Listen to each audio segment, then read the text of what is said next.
Hey guys, Matt from Total MTG here, and it's Deck Tech Tuesday. So first of all, let me say, sorry it's a bit late tonight, but I got called into work late. Didn't get a chance to record this fully this morning, so here it is now anyway. And this is a bit of a funny brew from me, you know my brews. This is what I'm calling Oath Walkers. Basically, there's a lot of Oaths, and there's a lot of Walkers in this deck, and, you know, basically not a lot else. I have tested it. I played against my friend Jay, and it's very, very grindy. Gonna need a little bit of tinkering possibly, but I'm happy where it is at the moment. But like I always say, any great ideas, just leave them in the comments and let me know.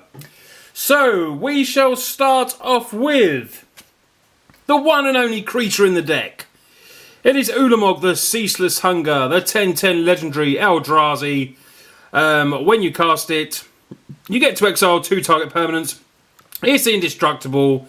When it attacks defending player, exiles the top card of his or her library. The top 20 cards are gone. Now, using this to basically fetch up one of the walkers, which is a Nahiri. You could also use, one of the other, big Eldrazi if you want. Maybe you want, I don't know, any other creature. But this is my one creature. Obviously, we're not going to get the cast spell if we do it the Nahiri way. But still, attacking with haste, a 10/10 that's going to mill 20 cards. It's still pretty sweet, and it's just another little way that we can potentially win late game on. So, let's get on to, like I said, a lot of Oaths. I will leave the numbers below, so you can see in the deck what actual numbers are run, but I will just roll them off as well. So, we run all the Oaths, apart from the red one. I did trial the red one, but it just wasn't brilliant. So, I upped the numbers on the other ones. So, we're going to run, first of all, the Oath of Liliana. When it enters the battlefield, target opponent sacrifices a creature. If a walker entered the battlefield under your control this turn, you get to put a 2/2 zombie down. So, we're going to run 3 of them. We have a one of Oath of Jace.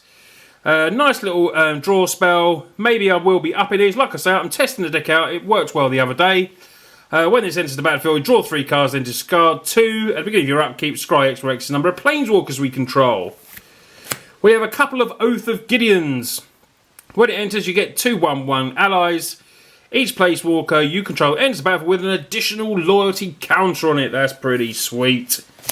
And the main Oath that I love for these, Oath of Nissa, because this helps us tap our mana for any colours when we are playing those planeswalkers. Also, lets us help us find one. When it enters, you may reveal a creature, land, a planeswalker card from a mana and put it into your hand. And it only costs 1 green. So we're going to run the full playset of them.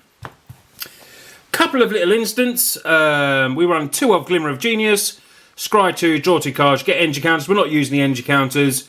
But, Glimmer of Genius is a nice card drawing spell. Let's just scry, find what you want, then you get to draw 2 cards. So at the moment, I've just got 2 of them. Fumigate, a couple of these. Thinking of upping, maybe not. Keep trial and error. Destroys all creatures. You gain 1 life for each creature you can destroy this way. So, it's a good ball clearance. It's expensive at 5. But, can help us gain life. And maybe 2 isn't the right amount. Maybe going to up it to 3. But at the moment, like I said, this has been working fine with just the 2.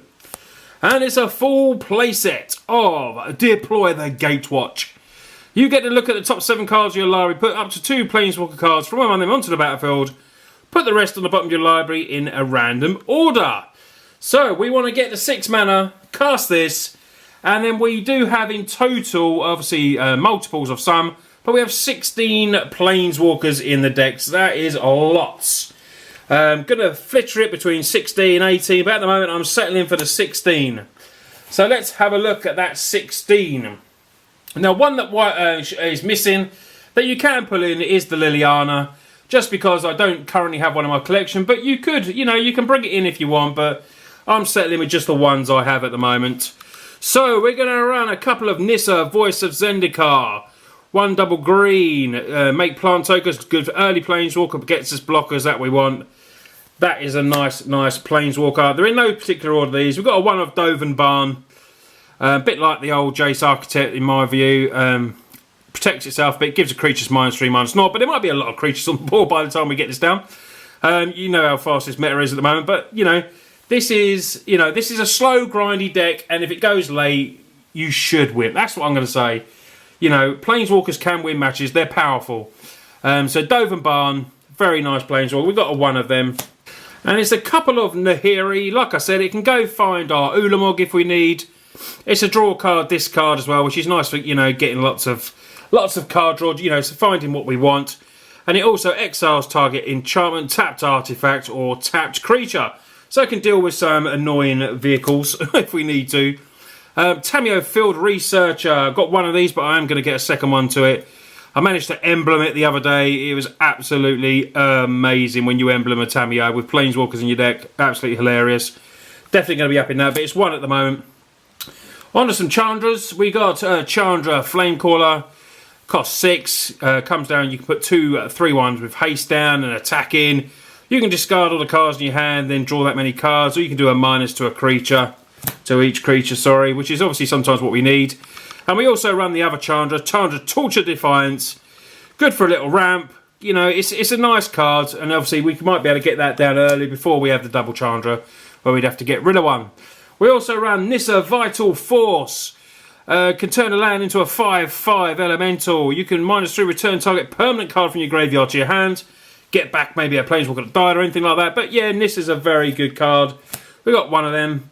We have a couple of Jaces, card draw scry, help find you one, deals with a creature, and if we manage to luckily get to an emblem, you know, that's pretty powerful as well. And an absolute finisher in Planeswalker, Sorin Grim Nemesis. Reveal the top card of your library, put that card in your hand, each opponent loses life equal to its mana cost. -X to do damage to a creature, then you gain life, and then an emblem as well. And the last Planeswalker is Ob Nicholas Reignited. Helps us with card draw again. We obviously lose a life this time, but we've got a bit of life gain. Destroy target creature for the -3, and the emblem is whenever a player draws a card,